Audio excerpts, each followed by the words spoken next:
Hello and welcome to the Reno County 4-H Record Book Training. We'll be going over the requirements for record books specifically to Reno County. If you're watching this in a member in a different county, I would certainly reach out to your prospective agent because there are some things that are very specific for what we're looking at here today.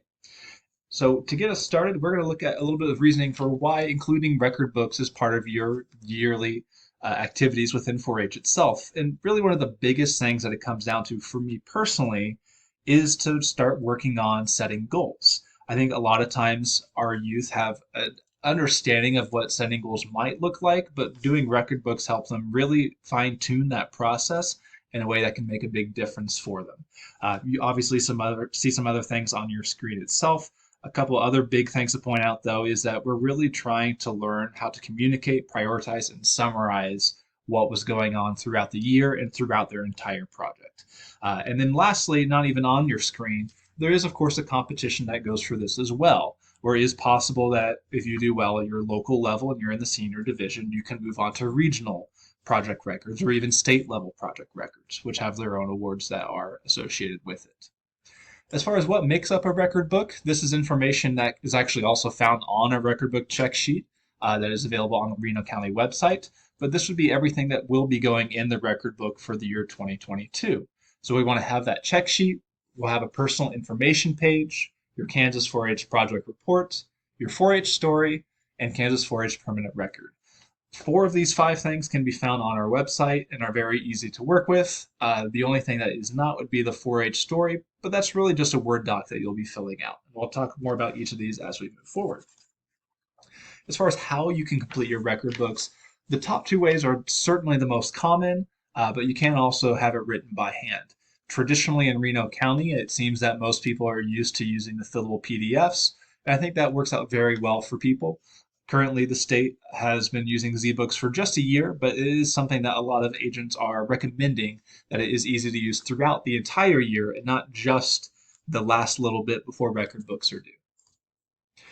Some things specific to Reno County itself, our due date is on October 7th, 2022. Of course, if you're watching this on a different year, please be careful that that due date will change around just a little bit, but it should be towards the beginning of October each year.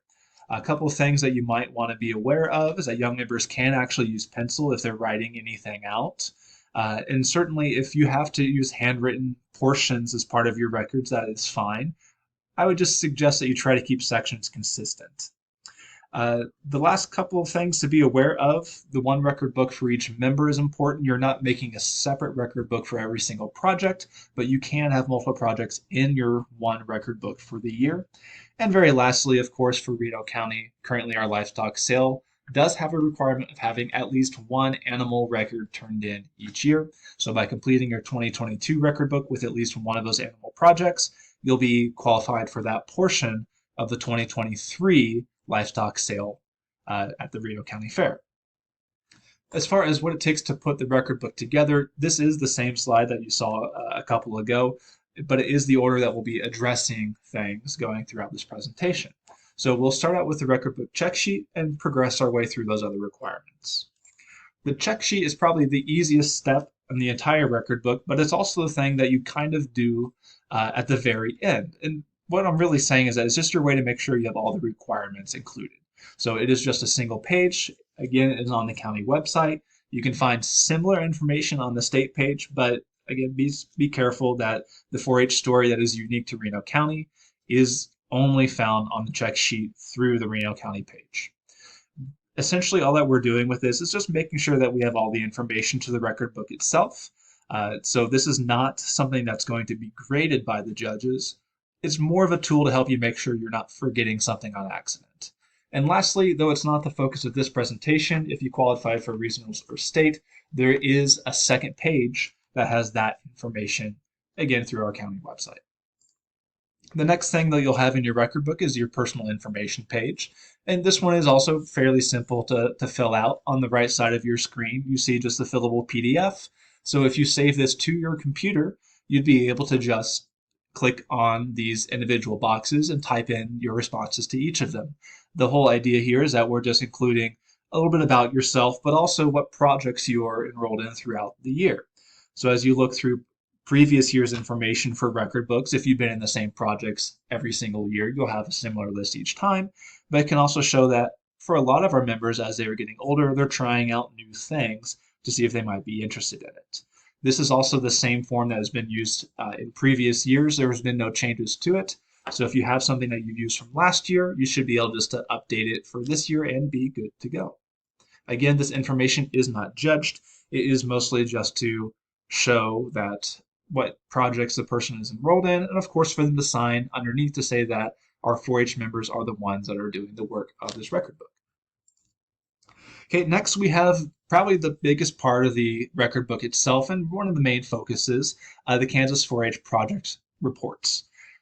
As we said before, there's going to be one of these for each different project. You are welcome to do all projects if you'd like. That's the way I did it when I was growing up in 4-H myself. But if you'd rather only do one, that is of course up to you. Again, the reminder for Livestock Stale is you do want to have at least one animal report form completed. These report forms will look different based off of your class that you're in. So juniors, 4-H age 7 to 9, will have a different form than intermediates or seniors. Because of those different forms, they're going to be going through these different consisting of projects on the right. They'll be going through different ones, a little bit different levels of complexity. For each of these, if you're using the PDF online, the font size and the font being set to Arial size 10 should be done automatically for you, but that is just as a heads up in case you're using any of your own files. One last thing that I would recommend is if you are using those fillable PDFs, please make sure to save it to your computer first and then go to make the edits.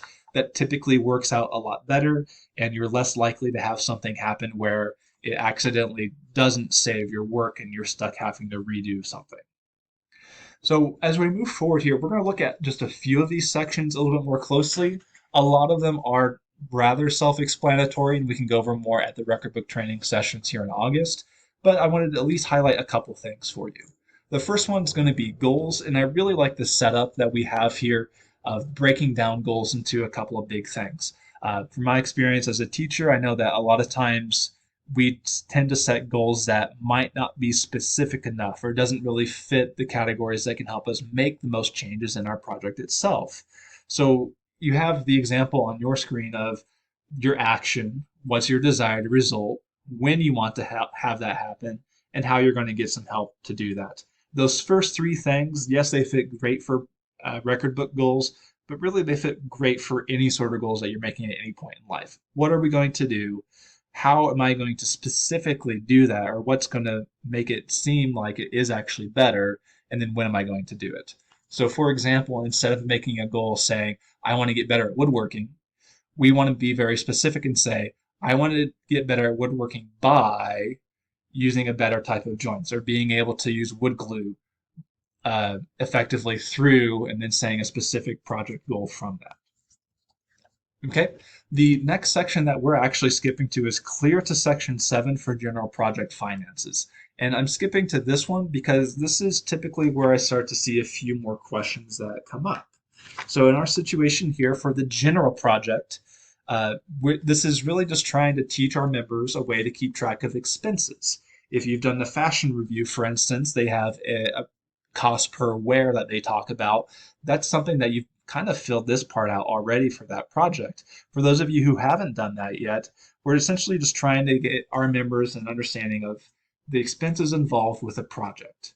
So easiest way to do this is to keep up with the expenses throughout the year. I understand if you have not looked at this until just now and you're preparing for record books being due in October, it can be a little bit difficult.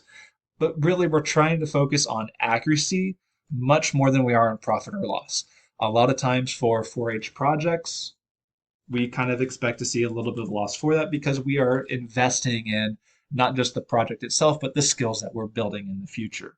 But we're trying to just kind of help build that idea of there is a cost associated with this, as well as helping our members be able to work through that cost and practice those actual finance skills of income versus expenses and seeing your net profit or loss from that. When we look at that same section for animal project finances, it is a little bit more complex. largely because a lot of the finances for animals is a lot more complex as well. And of course, the stuff that you're seeing on your screen right now is not going to be the exact same for the junior, intermediate, and senior. They are a little bit different for each of those. Senior having, of course, the most detail, and junior having the least. But in any case, it helps you kind of see that there is just more involved for this. Please be aware that not all financial charts will apply to all animals. There are going to be some situations where it's asking for information that just doesn't apply to your experience and your animal that you had. Some of them are specifically for the market livestock. So if you are one of those 4-Hers that are completing this for the livestock sale, I would certainly suggest making sure that you are using that one specifically because it just fits a little bit better with your project as a whole. The last thing I'll mention on this is that it is perfectly fine to include donated items on this list. In fact, I would encourage it just because it helps keep track of what was necessary for the project itself. If you're not sure what cost to use for that, since it was donated, and I would add in your notes that it was donated, you could just put the cost as 0 for the purpose of this form. Okay, moving forward, when we're looking at all of the project report side of things, a lot of them are going to be using these different symbols on the left of your screen. The L for local 4-H club level, CD for county or district, and so on and so forth. These are the same things that are going to be used for pictures for your project as well. So this is a great kind of little cheat sheet thing to have down to make sure that you are aware of just the shorthand for what you can use for each of these different levels. For section 8 for the project reflection, this is going to be very similar to the 4-H story that we talk about in just a moment. The biggest thing is that you're trying to tell the story of just the specific project. So if we are doing a project record for the beef project, even if you went to 4-H Carnival this year, if that didn't have anything to do with what you learned about the beef project, you probably don't want to include it in this part of the record book. So we want to have things that focus specifically on telling the story of what we did during the project year, what we learned, how it impacted us, and what we can take from this year to move forward and try to build on for next year. The suggested outline, certainly if you're in senior division, we would expect you to follow this general outline. We're just looking at having a basic introduction, what's going on for this project, trying to capture the reader's attention for it, moving on to your body to talk about what went well, what didn't go well, what lessons you learned because of that, and of course your conclusion should not just be talking about what goals you did or did not meet, but what sort of goals you'd expect to set for next year. And if you're including that as part of your conclusion, well, that can kind of help you just set the stage for next year's project report in general and make your life a little bit easier as you're moving forward. Okay, the last section that we'll talk about for the report side for your projects is just going to be the project photos. So the nice thing about using the fillable PDFs for this is that it automatically sets up the maximum photos for your age division. So if you click on the junior report, it's only going to give you 6 of these boxes on the side for 6 total photos. So you'll be able to add your photo here. It should automatically readjust to fit that same size, and then you can add your caption. You'll notice here on your instructions for this, it gives you those same letters for those different levels, local, county, district, so on and so forth, as a reminder of that it needs to be labeled within that caption itself. As you move on to intermediate and senior, you do get more photos that are allowed to be included within the project report. They also get a little more specific. So for intermediate, for instance, 6 of those should be learning, 6 should be combined for leadership and citizenship, and then senior splits those apart to be 6 for learning, 6 for leadership, and 6 for citizenship. Please do be careful on especially those intermediate and senior forms. It will specify towards the top if it's supposed to be demonstrating learning, leadership, or citizenship. So please make sure you're matching those in the right place, especially if you're looking at trying to move on to regionals or to state level project reports. Okay, that is the basis for your project reports themselves. And if you have multiple projects that you want to be working with, then you'll be working through that project multiple times, or through that report multiple times, once for each of those projects. The next thing that we're looking at here is just the 4-H story itself. This is something unique to Reno County, and it really is, honestly, for me as a former 4-H'er, it's the part that I would want to look back on the most if I'm trying to think about what happened during my 4-H career. So this is a summary of your total 4-H experience and activities, not just for specific projects, but including those other things, such as the 4-H Carnival. If you went to the alley and the game day that 4-H Council sponsored for us this year, all those different experiences, all these other leadership opportunities. If you're an officer in your club, that's a great thing to highlight here as well. Community service opportunities.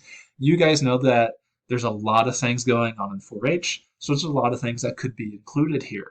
For some people, that's going to make it kind of tough to have a maximum of 6 written pages when it's double spaced at Arial 10 size font.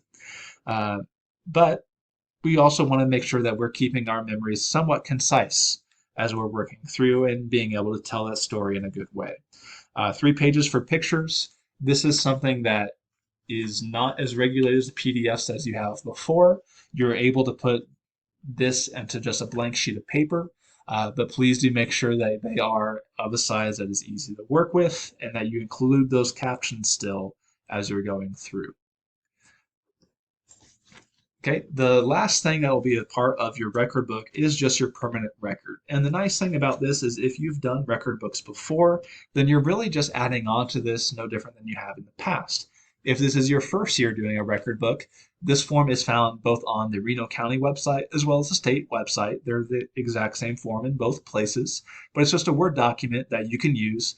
And all you're going to do is just add the date and whatever the event was for essentially every single activity that you can have.